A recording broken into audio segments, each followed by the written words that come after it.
Hey, Laura J, outside with the wind in my hair, quite literally today. And I wanted to say that on Thursday, I was going to be sending out a video about the nervous system connection to the legal fiction. And with my grandpa's visitation on Thursday evening and everything else I've been pulling together to really simplify, condense, and move through that which is already ready for us. In the Leveling the Playing Field Ode to Laura Lee's course on Udemy, I'm so excited to be able to go through on Sunday evenings from 7:30 till 9. The nervous system connection to the legal fiction that I wanted to make actually stems from the central nervous system connection and the peripheral nervous system connection. So the central nervous system controls the brain and spinal cord. And then the peripheral nervous system actually governs the autonomic nervous system as well as the parasympathetic nervous system that has a ventral vagal nerve and the dorsal vagal state. So what does all of this mean to you? Well, the central nervous system of the brain and the spinal cord are not so much impacted by those situations that trigger us and bring us into a not now moment emotionally that brings up everything else that was related prior to now, when all of it's getting triggered in order to be resolved in the same moment. It's just we have to start thinking about our nervous system like the panel board that stores everything we don't want to deal with until the point at which we can, when then we can do a discharge of a great debt, which is what energy can be when it becomes the weight that pulls us down. So when we get triggered, our first response is self-regulation, and that's with the ventral vagal nerve.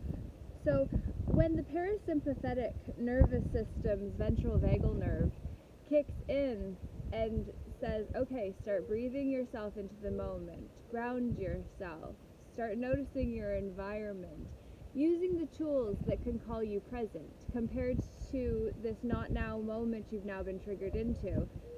If we are able to actually get into that phase of self-regulating, we'll be able to settle the storms that were caused within our inner realms.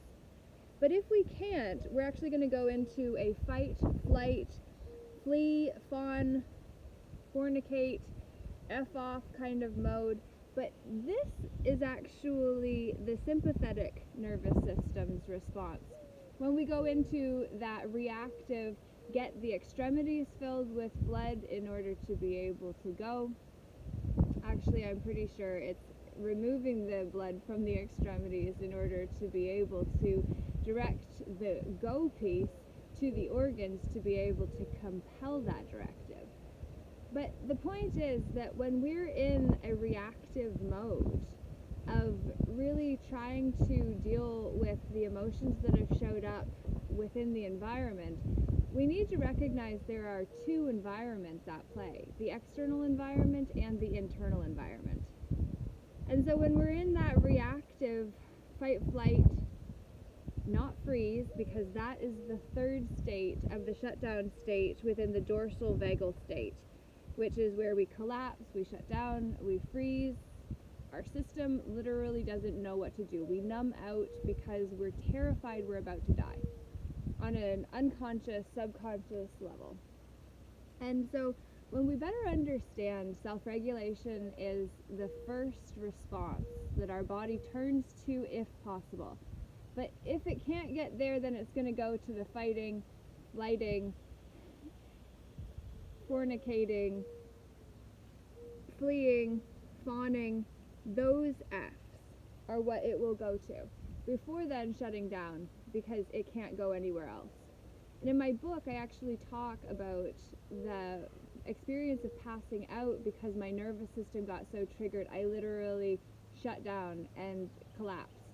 And it was really profound because I didn't know anything about the nervous system prior to that experience, at which point then it was like, oh, wait a minute, that's really important because I experienced something in the experience of being locked in a place I couldn't leave and things happen there that would not be believed, that didn't happen to me, so I can't say that from firsthand testimony, fortunately.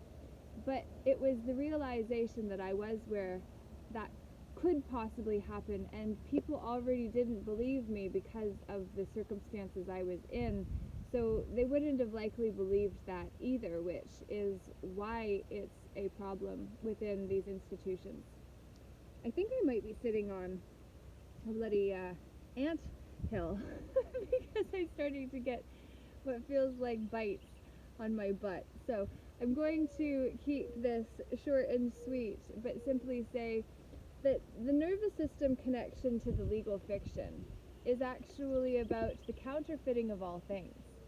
And so where our nervous system is concerned, you can't copy a nervous system within, but you can certainly activate the nervousness in someone in order to see how their nervous system responds.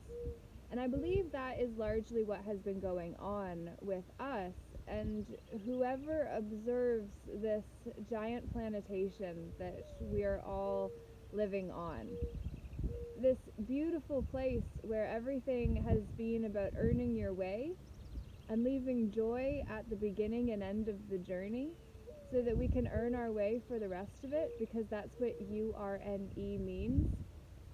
It's a ballot box that we give our vote to things outside of us to feel more powerful because we belong to something that we feel will keep us safe, and yet we become less powerful, powerless, because ultimately we've given our power away and we wonder why.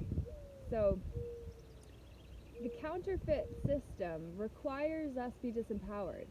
It requires us connect at lower points, like these trigger points that take us into not now moments because we didn't know how to deal with the emotions before. Now we're just going to get re-triggered and re-traumatized by having to go into these things we didn't know how to deal with before. And unless we develop skills and tools and support to be able to move through them in the present moment, well, then we're going to get stuck playing out reactive patterns that do not serve us nor the future that we can create if we will yield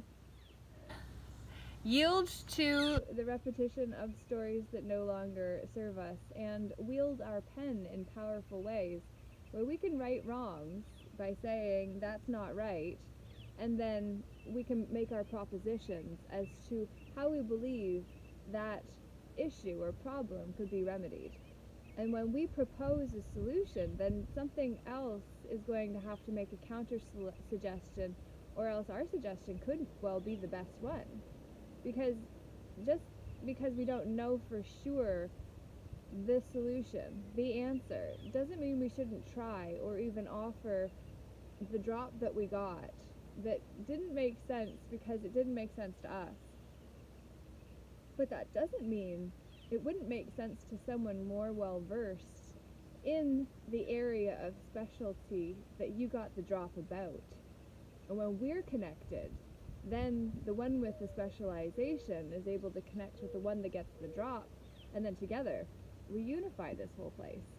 And we see that there is no race to the top when we get on common ground and no longer need to be superior or inferior to anyone else. So it's not just a game changer, it's a whole league changer.